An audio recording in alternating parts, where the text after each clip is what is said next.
Satuan Polisi Pamung Praja Kota Palembang melakukan pembongkaran terhadap bangunan ruko dan los pedagang yang berdiri di Simpang 4 Kelurahan Sukamulya, Kecamatan Sematang Borang, Palembang, Sumatera Selatan.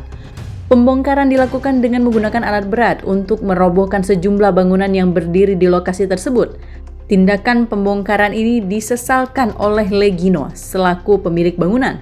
Menurutnya, pembongkaran dilakukan di tengah konflik sengketa lahan antara dirinya dengan pihak lain yang mengklaim kepemilikan atas lahan yang selama ini digunakannya sebagai tempat usaha.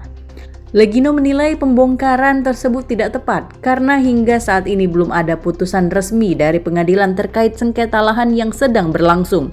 Ia juga mengaku telah menempati lokasi tersebut selama puluhan tahun. Selama itu tidak pernah ada pihak yang mengklaim kepemilikan atas lahan tersebut. Sebagai dasar penguasaan lahan, Legino mengaku memiliki surat pengakuan hak yang dikeluarkan oleh pihak Kecamatan Sematang Borang. Nah, Pol PP jawabannya waktu panggilan pertama, katanya itu memang ya kalau memang wajib itu Bapak ya bertahan baik kalau kami tidak berani bongkar oleh karena masalah tanah Bapak sama itu kan belum selesai urusannya. Nah, jadi kami tidak siap untuk bongkar. Jadi Bapak pertahankan kios Bapak jangan saya bongkar. Ada surat lagi Pak kedua. Nah, panggil lagi. Nah, sampai akhirnya dibongkar. Nah, sampai yang ketiga, panggilan yang ketiga terakhir. Kami ke sana menghadapi sama kepala Pol PP, tapi nggak datang. Di kantor Pol PP nggak ada, nggak mau hadir ditemukan di situ. Nah, sudah itu panggilan terakhir itu tempo 24 jam. Sementara itu, Kepala Satuan Polisi Pamung Praja Kota Palembang, Harrison, menyampaikan penertiban yang dilakukan telah melalui prosedur dan mekanisme sesuai dengan aturan yang berlaku.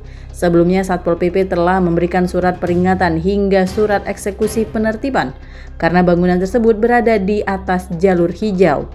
Harrison menegaskan persoalan sengketa lahan yang terjadi antara beberapa pihak merupakan hal yang berbeda dengan penertiban yang dilakukan Satpol PP. Menurutnya, penertiban ini merupakan bagian dari penegakan peraturan daerah terhadap bangunan yang tidak memiliki izin dan berdiri di atas jalur hijau. Di samping permasalahan tanah itu bukan kewenangan dari Satpol PP, harus saya tegaskan di sini.